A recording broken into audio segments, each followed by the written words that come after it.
तीन शरारती चुड़ैले और एक बहादुर सुंदर लड़की की कहानी। किसी गांव के पास तीन शरारती चुड़ैले रहती थी, व्राइना, ग्रिम्मा और कैकला। वे बच्चों को डराने के लिए जादुई शरारतें करती थीं। रात में अजीब आवाजें निकालती और खेतों में चमकते निशान छोड़ देती। गांव वाले उनसे डरते थे, लेकिन उनकी शरारतें कभी किसी को नुकसान नहीं पहुंचाती थी।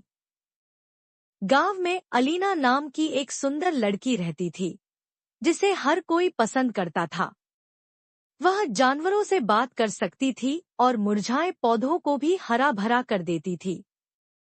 उसकी यह खासियत और उसकी मुस्कान गांव वालों के लिए एक आशीर्वाद थी। चुड़ैले अलीना से जलने लगी। वह सबका ध्यान खींच रही है, व्राइना बोली। हमें उससे निपटना होगा, कैकला हंसी। चुड़ैलों ने अलीना को जंगल में बुलाने के लिए जादुई सोने की पंखुड़ियों का रास्ता बनाया। अलीना उस रास्ते पर चलकर एक रहस्यमय मीनार तक पहुंची। जैसे ही वह अंदर गई, दरवाजा बंद हो गया। सामने तीनों चुड़ैलें खड़ी थी। तुम्हारी बहादुरी की चर्चा सुनी है, ग्रिम्मा बोली। अब तुम्हें 3 चुनौतियां पार करनी होंगी। पहली चुनौती, आईनों की भूल भुलैया।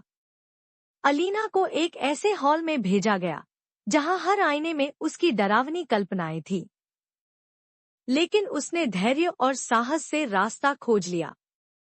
दूसरी चुनौती, फुसफुसाहटों की झील।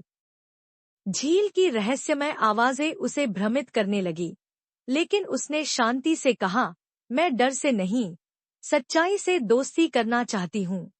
झील ने उसे सुरक्षित रास्ता दिखाया। तीसरी चुनौती, परछाइयों का जंगल। अलीना ने चमकते बीज बोए, जिससे अंधकार गायब हो गया। चुड़ैलें उसकी हिम्मत देखकर हैरान रह गईं। हमने तुम्हें गलत समझा, व्राइना ने कहा। अलीना मुस्कुराई।